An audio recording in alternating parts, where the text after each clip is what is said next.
Aloha, everybody. It is me, Adam, back with my favorite co host. Steve. And this is the Adam Steve Show, as we are here to talk about some movie stuff. So as you can see, I am vacationing. I was in Miami this weekend and I just couldn't let it go. How have you been as of late? I'm doing pretty good. It's been a little bit cooler here lately, so it's been really nice getting into the little fall Halloween spirit with all my little goodies over to my side here. And you're enjoying the summer heat, and I'm getting a little bit of the touch of fall, and we're going back to warmer, but I'm having fun in the spooky season starting up early. Awesome. Yeah, no, September is Halloween Eve in my eyes. So I'm very happy about that. Speaking of some spooky news coming out, well, it's not really spooky, but everything with Don't Worry, Darling is really quite the nightmare for them, I imagine. How do you feel about everything that's going on there? Yeah, that all seems like a dumpster fire. I mean, even the reviews that are coming out aren't as strong as I'm guessing they were hoping for.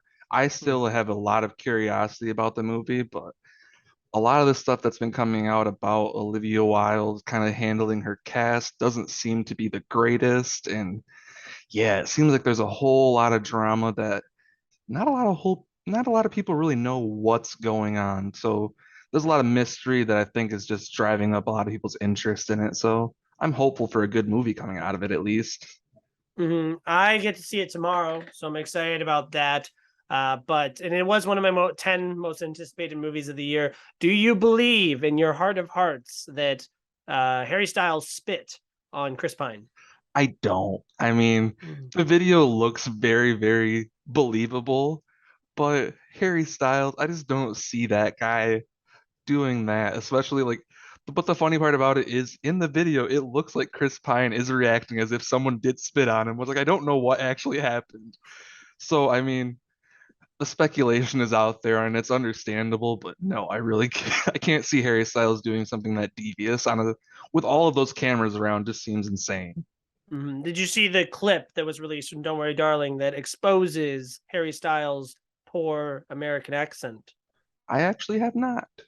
I avoided it. I've had many opportunities on Twitter to check it out, and I've decided that I will wait and that's something I will not partake on. Gotta save that treat for the theater. I know, right? Which I like him. I thought he was funny in Eternals, and I think he's okay enough in Dunkirk. I don't know. Do you remember anything about him in Dunkirk? I barely remember Dunkirk as a movie, if I'm being honest. I don't blame you. I think the sad thing about all this drama is I think that it's going to be more interesting than the movie itself. I've heard the bad reviews about it. That makes me really nervous, but I still at the end of the day I think it's something I will still like and I trust the talent involved enough. A lot of people are talking about how Olivia Wilde going from like teen comedy to horror thriller type thing, more of this heady type concept was a bit of a jarring shift for her, but I I'm optimistic. I'm very optimistic despite all the bad news I've heard. Yeah, I mean, I can understand that, but at the same time, we have all of these great people from the comedy world jumping in feet first into horror, whether it's Jordan Peele, Zach Kreger with Barbarian, like we're going to talk about a little bit later. So I Mm-hmm. don't really buy into that she's not ready for this heady thriller stuff. And I don't like her writing, at least in Booksmart. I thought she was a great writer in that. So I know she can do character stuff, at least for the most part. So I'm excited to at least see what's going to happen. Florence Pugh, I think, is one of the best actresses working right now. So all of that alone with this whole cast, Nick Kroll being in there too, which is interesting, Chris Pine, all that stuff. My interest is still in there 100%. But is the drama a bit more interesting than the movie at this point? At least for the public eye, I would say definitely. Yeah, well, I mean, I guess we'll see. But let's get into. Do you have anything else to say on the topic, or do you want to talk to us about some of the trailers that we've been interested in? Now we can jump into this trailer stuff. I'm really interested to talk about it. So, earlier today, we'll talk about some different things. We haven't really seen all of these trailers, but we're excited for Damien Chazelle. All of this talk about his new Babylon movie coming up. We're both big Damien Chazelle guys. We both love La La Land, watched it several times together. Mm-hmm. I don't know about yourself. I'm a huge fan of First Man. I thought that movie was awesome, especially in the theater. So I'm a big Damien Chazelle guy. This cast, top to bottom, is just so awesome, and he's doing old Hollywood stuff in this story. So, what are your thoughts on it? Well, it's clear he has an affinity for old Hollywood. I mean, La La Land is just the artist, but for classic movie musicals. I love La La Land, one of my favorite movies of all time. I love Whiplash, one of my favorite movies of all time. First Yes. Man, I think I missed that in the theater, but I watched it in a theater-esque type setup, and I really like it. I think it's a step down from his other stuff, but I think especially the ending is one that's really stuck with me for a long time. But I'm here day one for Babylon. It was on my most anticipated list of last year before it got pushed back, and it's on my most anticipated list this year. And if it gets pushed again, it'll be my most anticipated of next year. I'm there day one. The trailer came out, didn't watch it, don't need to. I'm there. Yeah, exactly. That's kind of how I feel about it too. I glimpsed through some stills and looked through the trailer kind of on fast forward, and it looks awesome. All the look and feel, it's everything you want from this movie like this. And yeah, we can't get more anticipated for it. Like you said, whenever it comes out, I'm also going to be there day one. Damien Chazelle, I almost forgot about Whiplash. I don't know how I forgot that that was his movie, but probably one of the best music movies like that and La La Land are two of my favorite movies for sure. So you can't go wrong with his movies yet. So always looking forward to his work. Speaking from the other end of the spectrum, we had greatness in the form of Damien Chazelle's Oscar darling Babylon, but we have sunk into the depths of D23, and we have a couple trailers there. For example, Disenchanted. Now, did you grow up with with Enchanted as a movie for your childhood? I actually have not seen Enchanted. I know so much Wow. about it, the Amy Adams stuff, and Mm. I'm trying to remember, is it who's the guy? James It's Marsden. James Marsden, Cyclops. I can remember him Mm. being Cyclops, but I remembered, yeah. The clips look really funny from it, but I think I was just a little bit too out of the age range when it came out. But I'm gonna probably watch it at least because I do have a 4-year-old niece right now and one that's coming any day. So these movies are right up my alley just to show them because they also, especially my niece Maddie, loves all of these movies. So I haven't seen the trailer yet, but I know I'll definitely be seeing this movie. I did watch the Enchanted movie growing up. I had an older sister. I think I saw it in theaters with her. And I think it's a very good movie for what it is, especially since it's that type of like self-aware Disney thing where we're making fun of ourselves. And Hmm. I like that they mix the 2D animation with the live action. That dragon looks dope, if I remember correctly. And James Marsden and Amy Adams are fantastic. Like they completely understand the type of. I'll never forget James Marsden like jumping off the bridge and like singing some song like this, and then the bikers all just come from behind and run him Yeah. over. That actually happened, by the way. I think that's true. He didn't mean to actually hit him, but they accidentally clipped him, and they just kept it in because it was just so funny. But I will be there.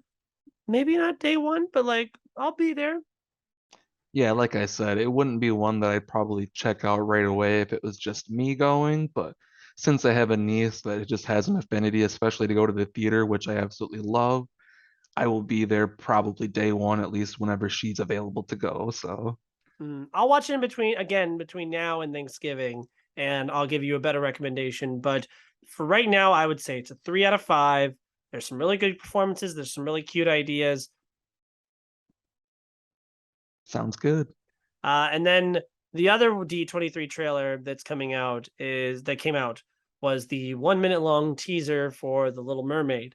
Now, The Little Mermaid is one of my personal favorite Disney movies of all time. I saw it in theaters actually when I was in college, which was fantastic.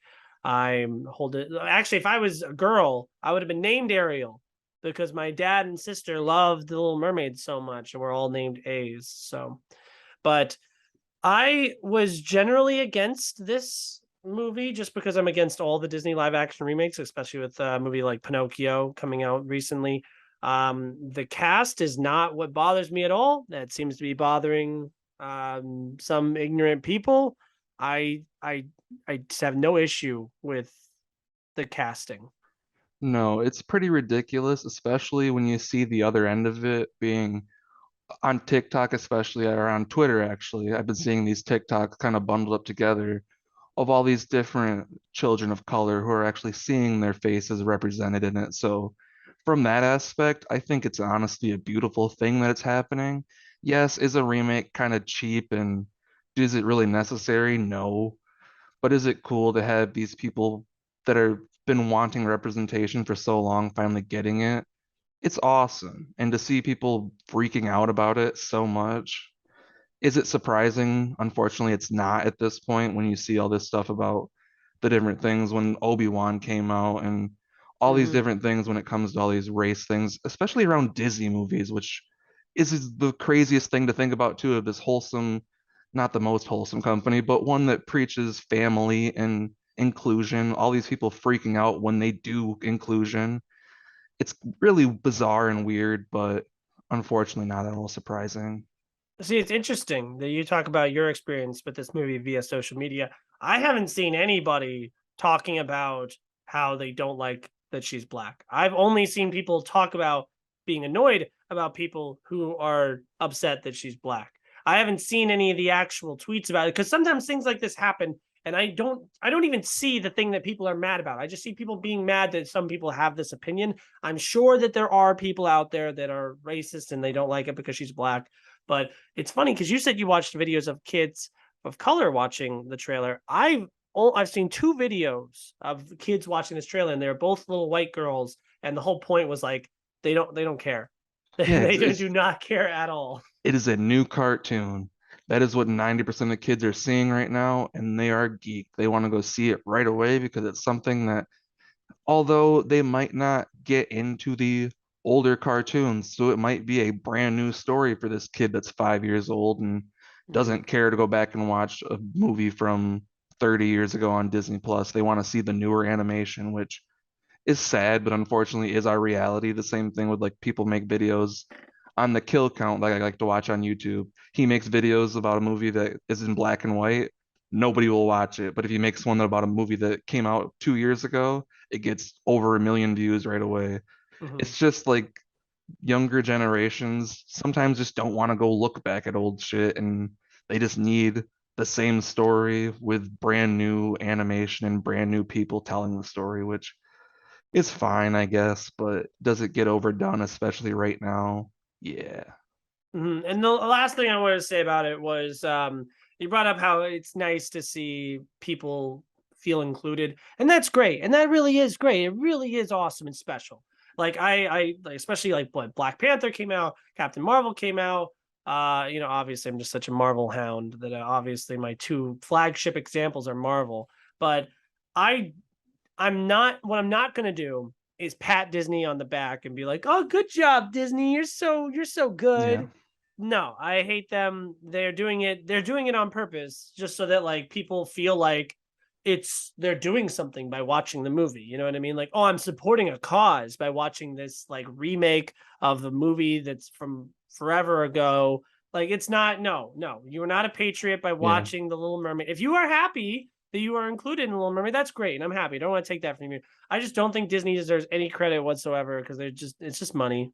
Champion the filmmakers who are doing the hard work, but yes, this is 100% Disney doing the marketing and unfortunately doing it at the expense of people of color and stuff like that to try to Mhm. get, whether it's just all of this controversy is gonna make them money regardless too. So Because they're we're in the talking about business. it. Exactly. They're in the business of making money. They always have been and they always will be. So Mhm. yes, don't give them the praise. They don't really deserve it. It probably wasn't even their idea to begin with. A lot of the execs at Disney are just rolling along with it because they see the dollar signs. So yeah. No, and you're right. I should be giving credit to Halle Bailey for taking on this role and going out there and doing her best. And I give her credit. That being said, besides all the woke controversy with the movie, it looks like garbage. The special effects are terrible. The look of the mermaid is fine. I think that's okay. She really hit that one note of wish I could be like she like really like stretch that out. And it's like, I get it. It's your own version. But like, that's just, I think that there's an argument to be made that Part of Your World is the best Disney song of all time. And, I'm happy that you're doing your own little version of it. But every time I hear that, I'm like, that's not how it goes. I can definitely see you have much more of an attachment to Little Mermaid than I do. I love it. It's so good. It has fantastic music, but I don't. Growing up in a household without a sister, Hmm. we watched it sometimes, but it was never at the top of our pile in our Disney list. Hmm. So I don't have Fair. as much familiarity with it. The music is especially awesome, but yeah, I don't remember the story as much, kind of like with Pocahontas at the same time too. I thought the animation was beautiful, but I don't know any of the story because I just never watched it. I was pretty much a Toy Story 2 and Tarzan and Monsters Inc. kid for like 90% of it, but and Lilo and Stitch. Don't forget Lilo and Stitch. So Hmm. I'm not as attached to this. The animation or whatever they're doing with the live action stuff, obviously they're gonna have to do some animated stuff being underwater, and it's gonna be interesting to look at for sure, but I don't have the highest of hopes for it because yeah, it did look kind of silly in the trailer. We didn't get Aquaman looked better. Yeah, we didn't get a whole lot. I'll give it that. We didn't see a whole lot in the trailer, so maybe they'll change up some stuff. They threw some stuff out there. Maybe they'll do some tweaking, but yeah, Aquaman definitely looked better. Hmm. Yeah, I'm trying to keep an eye out for the Little Mermaid out there. So I'm just happy I looked in the right direction. I'll put something out there. But yeah, I actually love how it's like moving. Like that's the Yes. cutest part of this whole thing for me.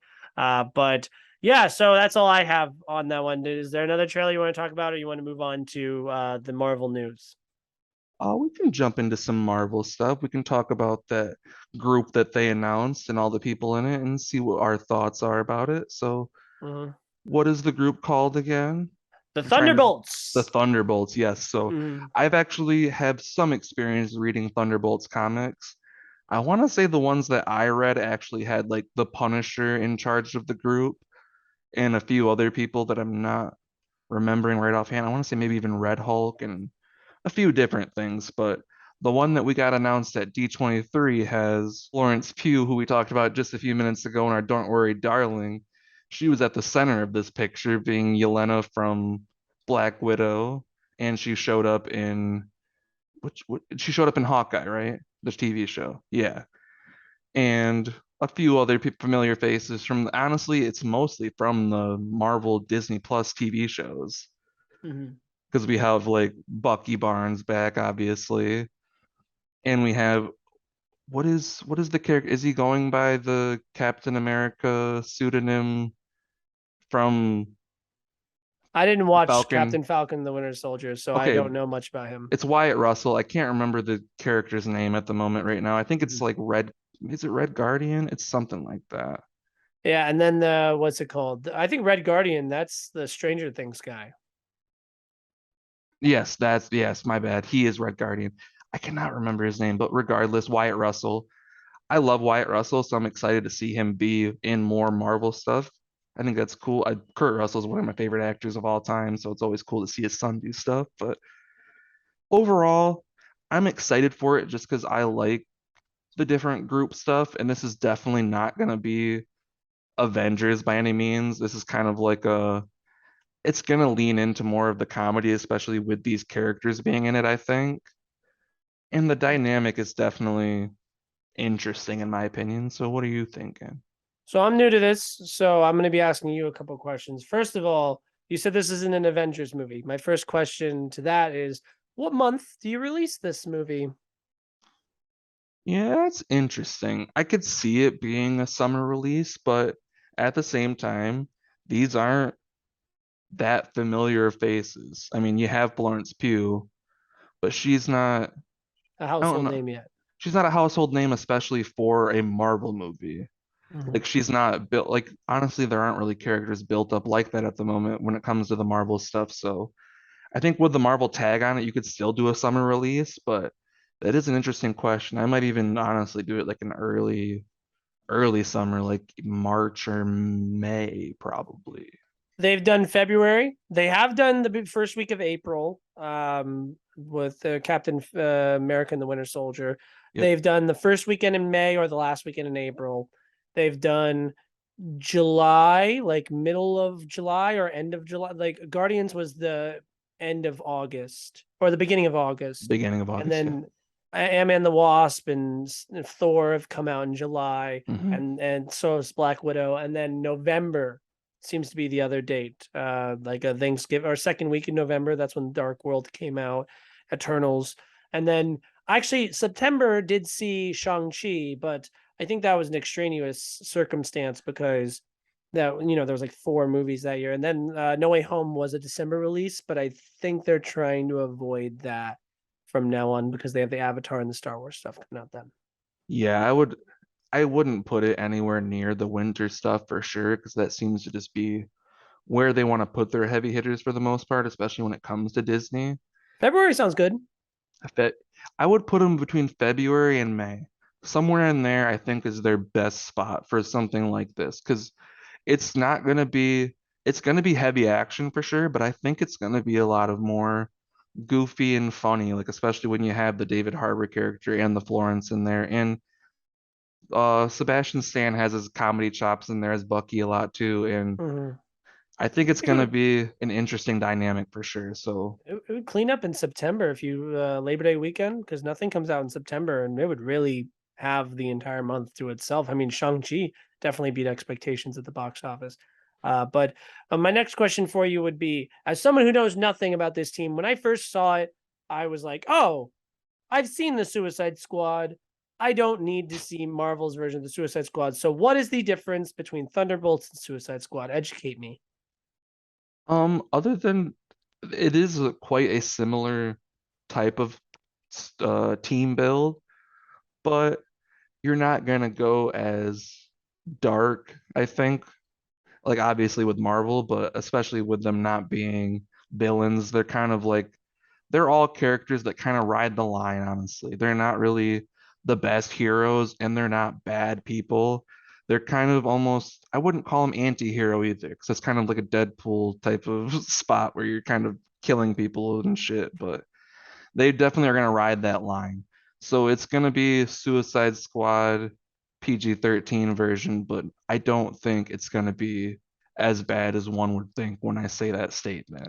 So when it's if it's dark and it's not well, it's not dark, it's not R rated, so it's not the Suicide Squad. What's the difference between this and something like Venom or Morbius then? The budget for sure. The I budget and but as well as just I think the cast itself I think is going to be your major thing when it comes to that. Yes, mm, Tom Hardy is cool, but there's not the ensemble there. Like Michelle Williams kind of pops up in those movies, but she is not mm. a main character. So I think your main thing here is going to be those casts and the different personalities kind of butting heads, but not. It's hard to explain, but I just don't see the same Suicide Squad type thing. You can definitely make a lot of different comparisons to it, but I think the characters especially are going to be what sets it apart. Here's my thing with it. So, do you remember Age of Ultron? Bits and pieces for sure. So the last shot of the movie, right? The last scene sequence of the movie where like they're in the Avengers new facility upstate and Captain America is like, Avengers, and then it like cuts him off. And the team is like formed with like Wanda. I'm pretty sure it's War Machine, Black Widow, and Hawk or Falcon, Captain Falcon. Yeah. And I just remember watching that and being like, is this the new Avengers? Like this is a bunch of B-list people. And now with this team, I'm like, this isn't even B-list. This is C-list. Okay. These are Well, nothing about this. Any of this cast excites me. Who's the person in this cast I should be the most excited for? And I why? mean, personally, my I like the character of both Bucky Barnes being his kind of like Captain America-esque, but still Winter Soldier type thing, and Wyatt Russell trying to be. I cannot remember what they call it. You should really watch that show, by the way. It's pretty So, which that's awesome. fair. I've not seen that show, so I can't really judge. But that character, especially that dynamic between those two, is my most excited part. Okay. Well, because I Florence Pugh in Black Widow, that's Razzie worthy crap to me with the like Adam Sandler personally, Russian accent. I didn't. I guess it's just because I'm partial. I'm a huge fan of Florence Pugh, but Mhm. I I'm didn't in the find her. minority. as annoying as a lot of other people, but I can definitely understand it. And it's definitely not David Harbour's best performance either. I'm a big Stranger Things guy, and I've seen him in a bunch of different things. I think he was even in Sky. Hellboy. He's in Hellboy, which I do enjoy, but he's in one of the James Bond movies too. I can't remember which one. I don't think it was Maybe Skyfall. one of the earlier ones, Quantum of Solace or something like that. I want to say Casino Royale, maybe. But regardless, dude's a really good actor. He's played mostly side stuff for the most part, but Stranger Things is by far one of his best roles. And I think Hmm. he's going to be cool in this movie too. Like the father-daughter relationship with that is in itself kind of interesting. It'll be cool to see how they delve into it in this, but mainly it's Wyatt Russell and Sebastian Stan going back and forth that excites me. You know what gets me excited is the bad guy girl from Ant-Man and the Wasp. You know, the one that I definitely remember her name or anything that she did or felt. I think she phased through things, She like she had she had a glitched. suit. She had a suit that like made her invisible type thing. I don't know. It's like She's just camouflage chameleon type thing. what are the difference between her powers and Vanellope von Schweetz and Wreck-It Ralph? Because like she just glitches. Like that's Vanellope such can a drive lame cars. Ant-Man movie. I guess so. Yeah. So the Ant-Man girl is what's her name? Yeah, I could not tell you. I Gosh, and liked I liked the villain of that Walton Goggins played more than I liked her. So oh, that's what throw I them liked both about that out. movie. I God, thought I his can't character stand that was movie. hilariously goofy. That movie in itself, Paul Rudd and his team, if you just cut everything out of that movie except for that, I would adore that movie much more. Hmm. I don't think it's the worst Marvel movie, but it's definitely not good. I'd rather watch the first one over and over again. Corey Stoll is a much better villain, yes. But Yes. yeah, I'm gonna see it, and I'll have an open mind. I'm sure I'll enjoy it. I mean, the Suicide Squad is one of my favorite superhero movies of all time, and I even like things about Suicide Squad, the 2016 extended edition. But yeah, that's all I have to say about it. It's fine. I just want to bitch about Marvel. Yeah, 20, I mean, the Suicide Squad from last year was my number one movie of the year. So something like this, a team up with unconventional people, always is going to excite me. So Mhm. yeah, that's really cool. One more piece of news that we wanted to hit on. I'll let you take this one away. Sad news, sad passing Oh, news. yes. The Queen. No, Nah, I'm kidding. fuck the Queen. Yeah, fuck the, I feel nothing for the Queen, whatsoever. So I'm sorry to our No. British viewers out there. Yeah, no, fuck the Queen. She was a terrible monarch. Monarchies don't need to exist, but that's all I have to say because one of our own, a director that honestly has impacted so many people that like filmmaking, that do filmmaking, that they don't even realize because he was one of the first people looking up some stuff about him today. I didn't realize that Jean-Luc Godard, I believe is how you pronounce it. He's a French filmmaker. He passed away at the age of 91 today. He was part of the French New Wave and was one of the first people that kind of played around with editing and made things very unconventional and just weird and out of place and like to just pick up a camera and just record stuff. And did it always make sense to people? Not all the time. It was very much like experimental filmmaking, but far ahead of its time. So we have to honor a guy like that, lived to the great age of 91. So, yeah, I just wanted to say he made a movie that we both watched in film school, Breathless. I didn't, Smoke a cigarette and touch your lips, baby. yeah, it's not like the best movie out there, but looking at it and seeing it from an early filmmaking stages and how he definitely plays around with things that are much more normalized now, but were very, very new at the time. Very, very revolutionary filmmaker. Mhm. No, I definitely agree. My favorite thing that you said was one of our own. Like that just really makes me feel like we're a sense of community and yeah, no, he's a very great influential filmmaker, and it's definitely sad that he has passed away. But as you said, 91, very good, long, happy life. I imagine. I don't know much about him. Absolutely. I've seen Breathless, but the whole. Yeah, I don't think I've really seen any other movies from him, but very curious because, like I said, I did some research of just looking up his impact, and I've seen other filmmakers talking about him, like Edgar Wright's been posting about him, and a few other people, and it's really interesting just to see how big of an impact he had, not only on just the industry, but every filmmaker that I look up to. It seems like they've been hugely impacted by his work too. So that's always really interesting to see. Hmm. Do you have any other news? The poster for Disenchanted looks bad. The poster for the Mufasa movie looks bad. Everything that Disney said, it looks bad.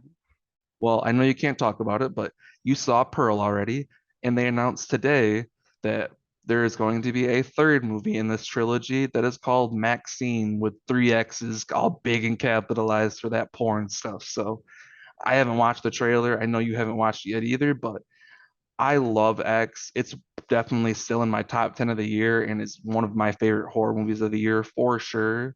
Mhm. So I'm definitely looking forward to this movie. What are your thoughts? I know you probably can't speak on Pearl, but No, I can this touch on one. it because I went to a festival, so Okay. there's no embargo. But Okay. I really liked it. I especially like Mia Goth in this one in comparison to X. X, I was not a crazy about that movie. I think it's good for what it is. Very scary, very sexy, but it's kind of your typical horror movie. I mean, it's good for what it is, but no, I'm not too crazy about it.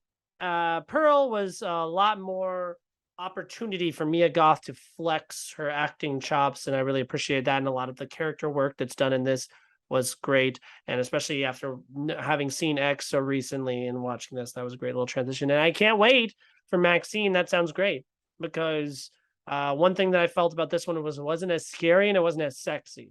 So especially with the triple X's, baby, we're gonna get sexy as hell, and hopefully we'll stay scary as well. And definitely count me in as a Mia Goth fan from here on out.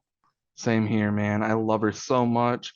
I'm a big fan of slashers like Texas Chainsaw Massacre, which X is heavily influenced by. So Mhm. all of it's right up my alley. So I'm very excited about it. And Before we talk about our first movie, I want to ask you a question. What are your top 3 to 5 action movies of the 21st century? Best action movies that come to mind. right now, right offhand, The Raid 2, John Wick 3, Parabellum, uh, Top Gun Maverick. Mm-hmm. Um, hmm, trying to think of at least another one. I mean, The Raid Well, Redemption, honestly, the two Raid movies for sure. mm-hmm. Think of the color orange. Best Picture nominee, 2015. Won a slew of awards. You just have to tell me at this point. I'm Mad not Max good. Fury Road. I was fishing Oh, for Mad Max Fury Road I because apologize. my argument for it was I was going to say I was very excited for 3000 Years of Longing because George Miller is fantastic and he's shown how diverse he can be handling all 4 Mad Max movies, two I Happy love. Feet movies, 2 Babe movies. But yeah, so I was very excited for this one. Whatever he wants to make, I'm down, especially since it was kind of like looked like a multiverse kind of thing. I know obviously it isn't, but it looked super cool and I avoided the trailers and I got to tell you I was snooze. Yeah, I definitely didn't. I didn't watch any trailers, knew nothing about it. Kind of on the same vein as you. I love Mad Max Fury Road. I unfortunately didn't get to see it theatrically, but have seen it multiple times at home. I think I've seen at least the first Happy Feet, and it's definitely a fun time. So, seeing a filmmaker that can do these different things, I was definitely interested. I didn't have big expectations because I did see a little bit.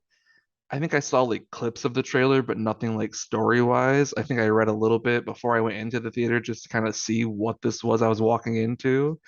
But even reading that, you don't really expect what you're about to see because you're thinking, okay, when you see that trailer, it's literally you see a big genie looking guy and you think that's all it's going to be. But a spoiler, I guess, this turns into one of the weirdest romantic movies that I've seen probably in my life. See, I knew about the romance because I worked on the movie, and that's one of the things that they touched on was the romance. So that wasn't a surprise to me. I knew a fair amount about the movie. I knew it was like stories, like we are going back in time, I guess, to talk about stuff. I thought we were going back in time, but here we're just telling stories. And I usually don't fall asleep in movies. I really try not to, but I did 4 movies in 4 days. Every day, midday, I would just go to the theater, and this was the first one that I picked. This was my top priority, and every time I fell asleep, every time I woke up, we were still in that goddamn apartment. Yeah, I And I will couldn't say, stand it. I was so bored. I think part of that may have been a victim of COVID, possibly, because it did feel a little weird that it was all just happening in memory when you could have done so much more, especially with the effects. That's one thing I will give this movie. The special effects look really, really good. Idris Elba as the Jinn genie, whatever you want to call it looked pretty cool. Seeing him like go into the bottle and stuff like that, it looked like on par with other like animated movie type stuff. And I thought that was all really cool. So seeing what they could do and staying in this room for so much of the movie definitely puts it at a disservice. No, if I watched it again, I'm sure I would like it more because I would know what I'm going into and I'd hunker down for that. But another thing that I thought about this movie is, wow, this is like Return of the King with how many endings that it had. It just kept fading to black or cutting to black, and Oh, you're like, okay, good job. And then like they just kept going. yeah, the movie runs at an hour and 48 minutes, but it could have easily been a 90-minute movie and been just fine because all of those endings, I agree, were a lot.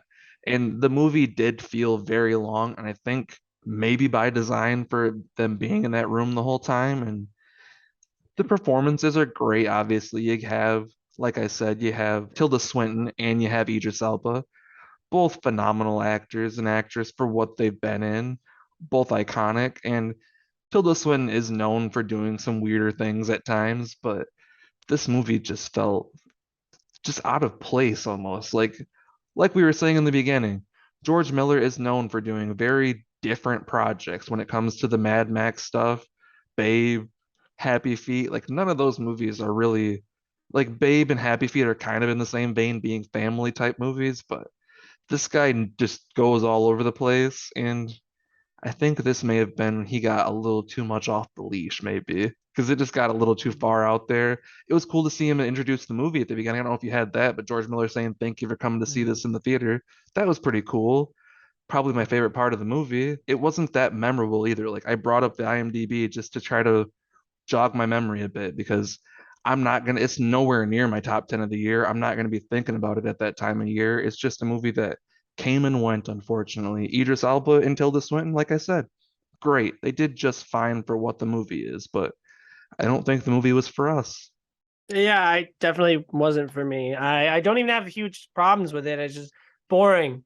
It's just boring, sad, It is snooze. it is the most like boring 2.5 to 3 star movie I've seen this year because I don't want to give it less than that because it's competently made.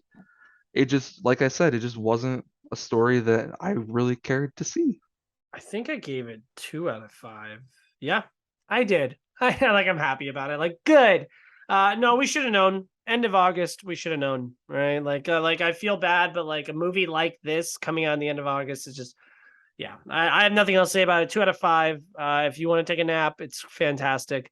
But then there's good stuff in here. This isn't like a shitty movie or anything. It's just a slow burn. Like I it's nice to go in a movie not knowing what I'm gonna see, but I guess I had some preconceived notions of, oh, this is the guy who did Mad Max. You mean the non-stop, like in your face action roller coaster ride? I bet he's gonna make something super cool. And it's just like slow, like we're just telling stories and falling in love and fantasy. Yeah. Yeah, I think we're kind of in the same boat here. And there is an audience out there that exists because I've seen on my letterboxd even people that I follow on there that are rating it like a 4 out of 5 and stuff, which I'm Mhm. very happy that this movie has the audience that enjoys it. But yeah, it's just not something that I'm gonna remember. Yeah. 2 out of 5. What do you got? I just want to talk about it real quick before we jump into Barbarian, because that's what I really want to talk about. But Hmm. I got to see Jaws in IMAX. Hmm. If it's playing anywhere near you, and this is to anyone, including yourself, I don't know if you have IMAX stuff right there by you that's playing I do. Jaws, but if they still have it, go see. I know they're playing it in 3D too, which I'm not really a 3D guy, but I've heard it's okay in 3D. But the IMAX was very awesome. The visuals were cool. I haven't like been that impacted by a sound design in a movie since we saw Matrix together. It was like that good, especially in those big speakers. I got scared at one moment, honestly, even though I've seen the movie like 10 times, when the fisherman's head like comes out when the guy's scuba diving Hmm. and it pops up and the sound hits really hard. I Hmm. jumped. And I was like, I've seen this movie like 20 times, but it's that good in a theater. So if you have the chance, go see it. I watched it last year in a van on a road trip, and I loved it. And I've seen it several times, and I love it. And I do feel bad. Well, I was going to the theater to see something one day. I was just mad, so I went to the movies, and I ended up catching Honk for Jesus because it played at a more convenient time. And I was also like, "Well, I haven't seen this." And August is so annoying. August and September, it's just like, "Hey, every weekend, 3 or 4 different movies, throw them at the wall. We'll see what sticks." And yeah, so I did not get to Jaws in IMAX or in any format, and I feel bad about it, but it did really well, and I'm happy that people got to see Jaws, especially a lot of little kids I saw. Did you have any little kids in your theater? I don't think they're running in my theater, but I'm happy that people are going to see it. And especially if you're seeing it for the first time and you get to see it on the big screen, I am very envious of you because it's such a cool experience. Mhm, yeah, definitely recommend. I mean, Jaws is a 5 out of 5, 10 out of 5. Great movie, all time Yeah. great. One Yeah. of Spielberg's absolute best for sure. Mhm. But yeah, you want to talk about Barbarian, correct? Yes. So, Barbarian came out last week, and personally, I loved it. I thought it was brilliant. I'm also a fan of Zach Kreger. I don't know how familiar you are with him. What did he He do? Let me look him up. so mainly it's The Whitest Kids You Know. It was like a sketch comedy show. Yeah, yeah, The He Grapist. yes, so Yeah, that he was one of the boardroom guys in the Grapest one, but the Abe Lincoln sketch, you've probably seen that a billion times too. The one where it's like his assassination, he's like yelling in the balcony. I know this guy. I definitely know this guy. I So recognize him. he's mainly from that. He also directed a movie with his best friend Trevor Moore, who unfortunately passed away. They directed Miss March, which is another movie that I watched all the time as a kid and loved. So That's the black hair, long hair guy, right? he has like darker brown hair, but yeah, long hair. So yeah, you'd recognize him for sure. Yeah. The Civil But War on drugs. That's so funny. oh, you gotta watch. If you've never seen that, it's hilarious. But yeah, Zach Kreger, like I said earlier, he's also a comedy guy like Jordan Peele. This is, I think, his directorial debut, Uh-huh.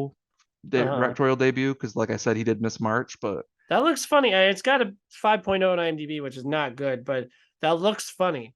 Like I would watch that. it is a very goofy late 2000s comedy. So if you're down for that and know what it is, Craig Robinson's in it too, which he's hilarious in it.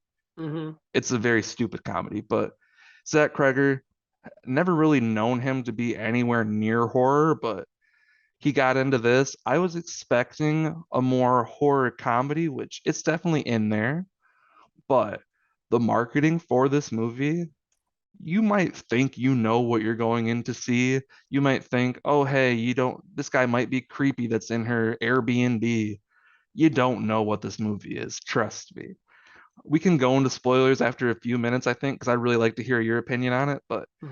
the main gist of this movie, anyway, is this girl goes to my neck of the woods, being Michigan, Detroit, Hmm. and she goes to this Airbnb. She finds out there's someone already in her Airbnb, and he is kind of acting kind of strange. But is he acting strange, or is it just an uncomfortable situation? And she goes in anyway, and more stuff starts to unfold, and we think it's going in one direction, like I said, but it obviously goes a different one. So what are your thoughts on it? I have been very bad lately. I've been very busy. I've not gone to many press screenings. I missed 3,000 Years Longing. I missed Barbarian as well. And I went into it. I watched on Sunday and a VIP Regal screening in Miami.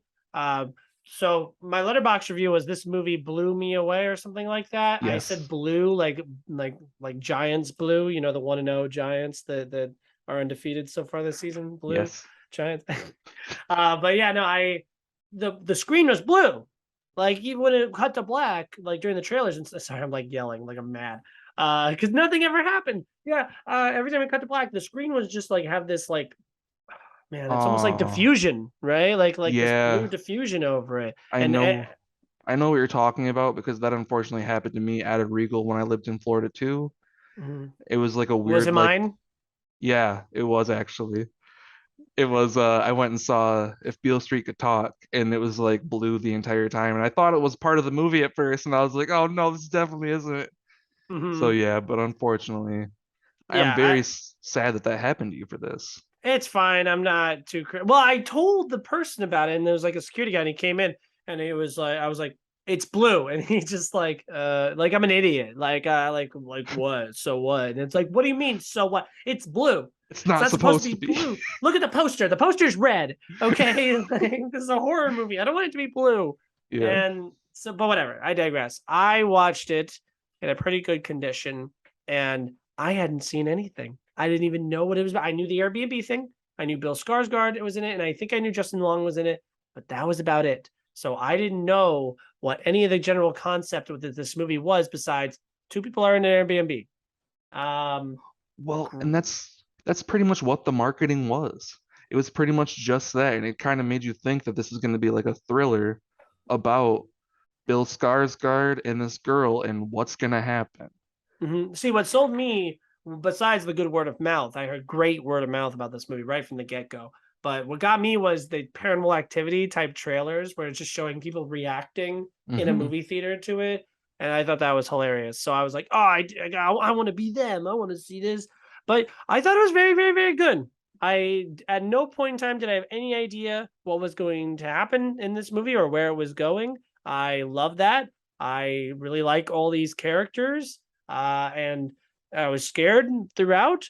I was laughing throughout, and it's overall just a very good time. A lot of people compared this movie to *Malignant*. Which one do you have over the *Malignant* or *Barbarian*? That is such a hard thing for me because I Mm. absolutely love *Malignant* too. Like it, Let's throw X in there.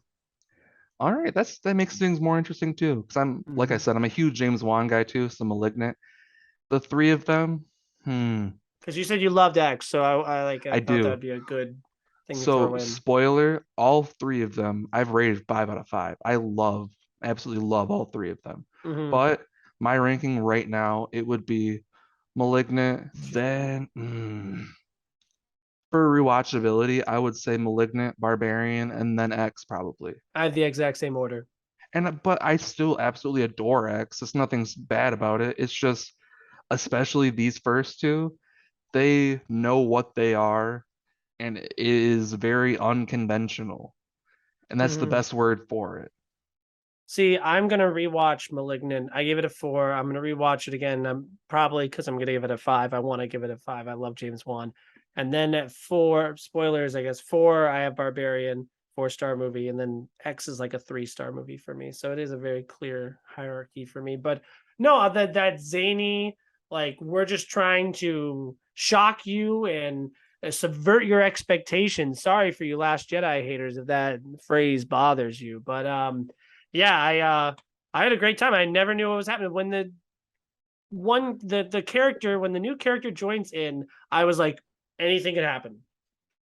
I think we can go into spoilers at this point. I'm planning on putting in the description, we'll put in a little spoiler, we'll put in time codes and Spoilers, whatnot. spoilers, We're spoilers. going to go into spoilers right now, and I'll put in another Mm. time code once we're done talking spoilers, so you don't have to see any of it. But we're going to jump into it right now. This is your warning. So, yes, that new character, why don't you talk about it? Because you were right there.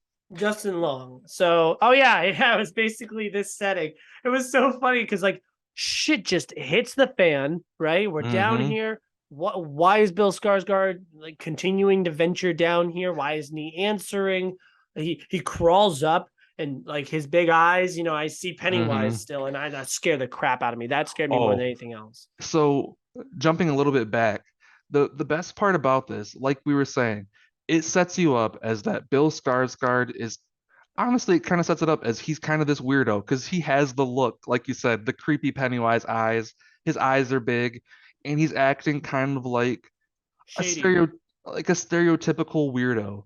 He's not like, he's acting kind of like shy and weird, not giving you all the information, but also at times kind of being kind of feely and wanting to like invade space. And it's a very awkward man. And you get the kind of idea Paranoid, like overly considerate.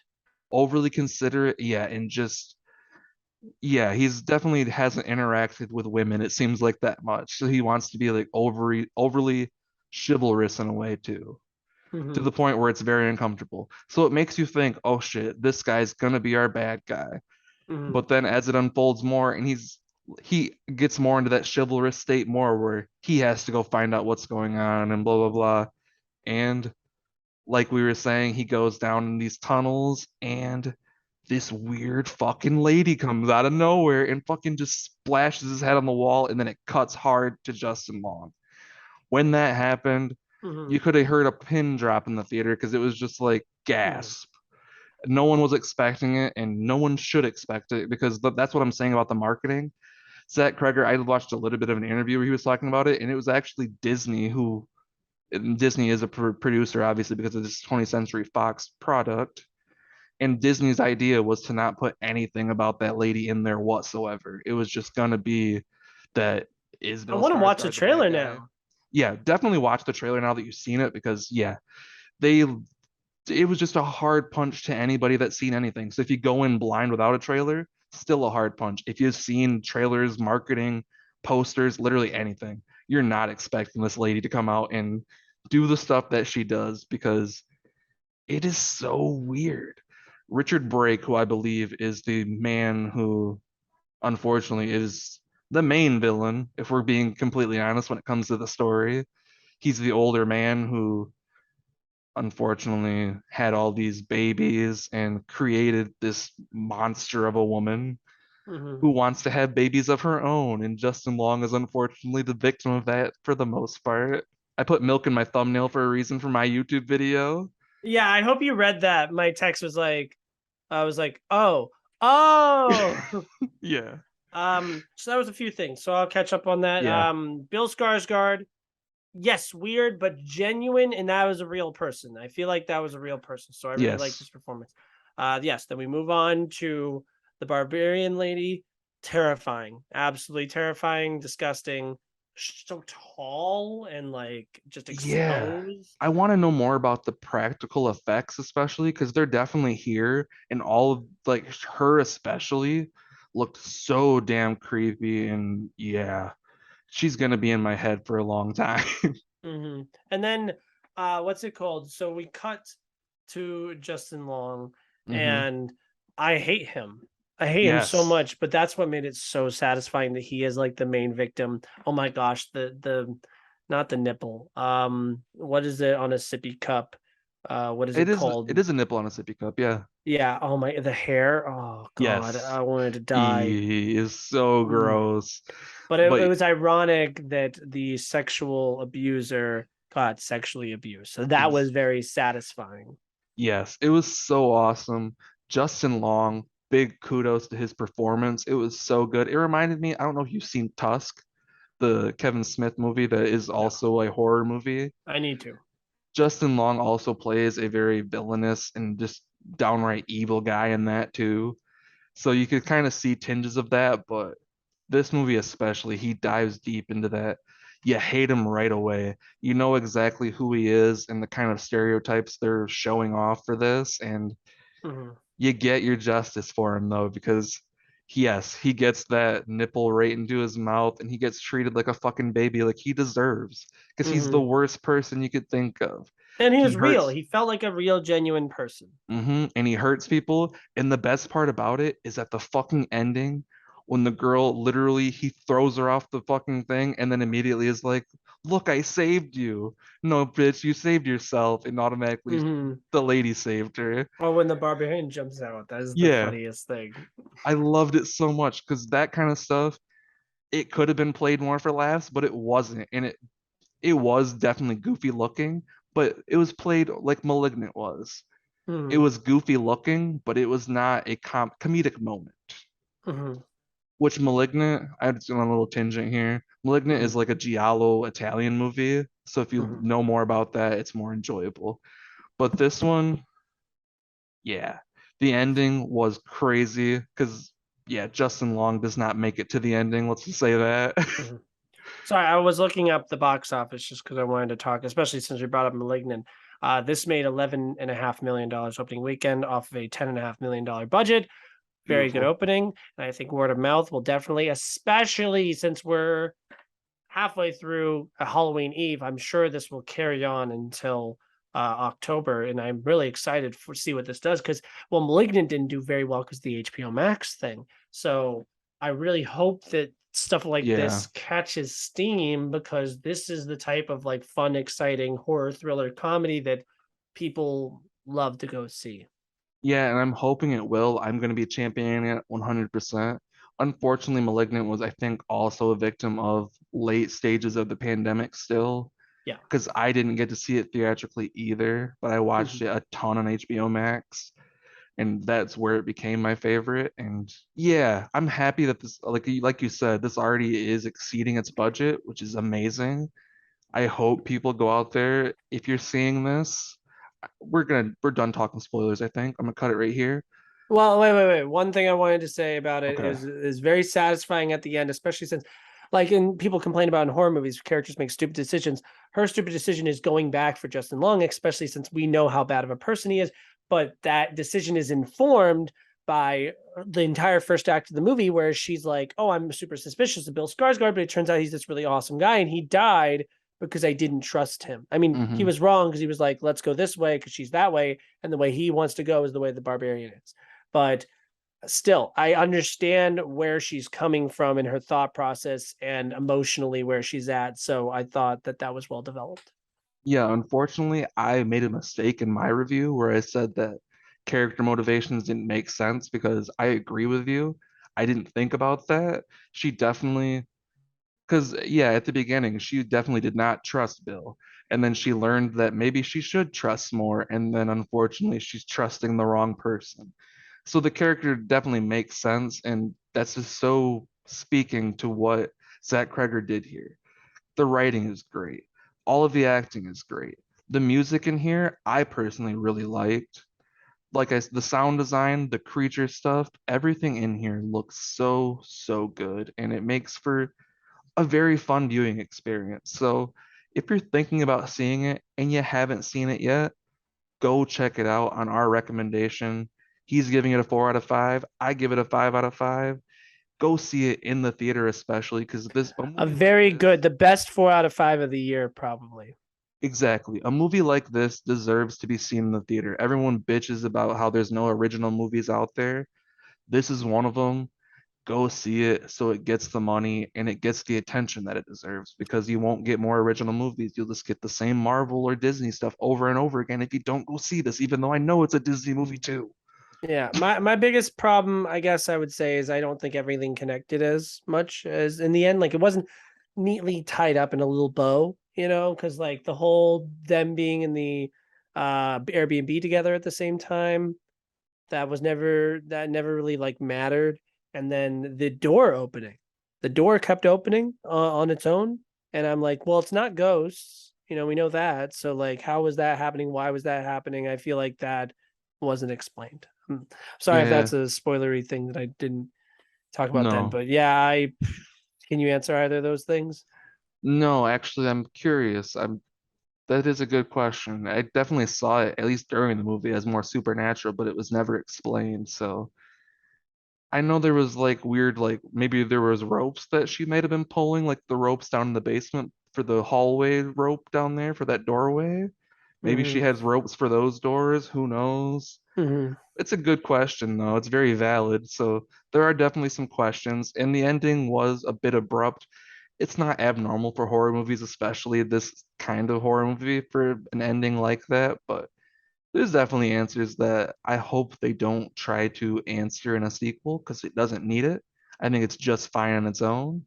Yeah, But I don't want to more, sequel. That ending with the needle drop was perfect. yes, more movies like this, an original horror movie, 100% down for because this year has been a great year for horror in my opinion so far. And Yeah, this Black one, Phone. yeah, Black Phone, we didn't even talk about Black Phones. Yeah, Black Phone is up there too for me. Nope It's and Men. just all around. You get satire, you get slasher, the horror genre, and all the subgenres. There's so much here, and There's even stuff that's even coming out on the Netflix. I can't remember. There's Shudder stuff that came out this year too that I can't remember. So horror this year especially has been really good. So Mhm. go check this out, especially in the theater if you haven't yet. Definitely check this one out. This is a very good breath of fresh air. This and Bodies are both out at the moment. Yeah, Check out both of these. I want to watch Bodies again because that one came out of nowhere and I haven't it's not that I haven't thought about it. It's just that so many other movies have started to come out that I kind of just fell back on it and I didn't make a full video on it, unfortunately. But I kind of want to do it now just because of how different it is. Hmm. Speaking of some other, I mean, did you have everything? Is that everything you want to say about Barbarian? Yeah. Speaking of some other movies that came out this month, I wanted to talk a little bit about. We'll just name a couple because we are running short on time here. Okay. Honk for Jesus, weird movie. You didn't see that, did you? I have not. It's on Peacock and that's probably where I'll end up watching it. But I recommend it, and it's bad. I give it a 2 out of 5, but I recommend it because it's very interesting. Monkey Paw Productions is Jordan Peele's production company, and Sterling K. Brown and Rebecca Hall, I think, are both awesome. Specifically, Rebecca Hall is great in this. It's what does it look like to you? What kind of movie, genre wise, does it look like to you as a person who hasn't seen it? I mean, just seeing the marketing material, it looks like a comedy at least Oof. from Good its luck. marketing. Good Is luck. it not? It's like a mockumentary comedy for a lot of it, but it's also like this really hard hitting, like depressing drama. Very interesting. And it's not like if you think it's religious, oof, do not. Because it is like my letterbox review was somehow I believe in God less now, which yeah, no, it does not paint the church scene in a positive light whatsoever. And yeah, but it's very interesting in that regard because, especially the way this movie ends, it's very haunting the way that it ends. Definitely stuck with me. I might bump it up to a 3 out of 5. I actually kind of enjoyed it. Like the more I think about it, the more I'm like, yeah, I'm actually into this movie. But check it out. It's fine. If you see everything, see it. Yeah, I mean, I like Sterling K. Brown a lot, so it was on my radar. But especially with your talk right there, I'm definitely more interested now. It's bad, but like Oh, it's like tonally it's fucked up. I don't know if I should say fucked up. But tonally it's not it's messed up. But I think that it's very interesting. So that's one of my recommendations or things that I saw. Go ahead. Did you what did you see this month? well, speaking on religion, we'll talk about Prey. Because I did see a meme about some religious guy letting his kids watch it because he thought it was a religious movie, so that's hilarious to me. But Mm-hmm. Prey, if you don't know, it's on Hulu. I watched the Comanche version, which was kind of cool, but the dubbing definitely didn't match the lips very well. But it was cool to see it that way. But this is a movie that is a kind of like a prequel, I guess, the very early beginnings of Predator and how he comes into this Native American tribe. And it is really, really good. I did not expect it to be, especially with it being straight to Hulu. The quality of it is amazing. I loved the story. All the different visual effects I thought were really awesome. The girl in it, I have made the little joke in my review that her and Ripley are now Disney princesses, but I do believe that. I think they're both phenomenal characters, and especially in this movie, all of the different Predator stuff. Like I enjoyed the last Predator movie a lot more than other people did. I don't think it's a good movie, but it was a cheese fest that I was just there for. But this is definitely much better and a higher quality movie, and I hope they kind of stay in the same direction with the franchise. I don't know about yourself. What do you think? Well, let me ask you some questions first. So what's your star rating I think I give it a 4 out of 5. and what's your ranking at this point? Predator movie wise? No Alien versus Predator movies, or it's just Predator, Predator 2, Predators, and the Predator and Prey. 5. I'd probably drop it in like the 3 spot right under the first two Predators because I really enjoyed the second one too. Really, really Yeah. interesting. Because I Well, would go, I'd actually jump up. My bad. So Predators, because that's the one with like Adrian Brody, right? Because yeah, that's number two then, and then this one's yeah. number three. We have Yeah, the my exact bad. same list. We have the exact Okay, same list. I forgot about that movie for a second. Because no, I love Predators. I think we watched that one together, didn't we? Maybe I can't remember. I think But so. yeah, I that's a really fun movie. I really like Predators. But yeah, Predators, yeah, same exact list. I am a fan of Prey. I am not as high on it as your average Joe.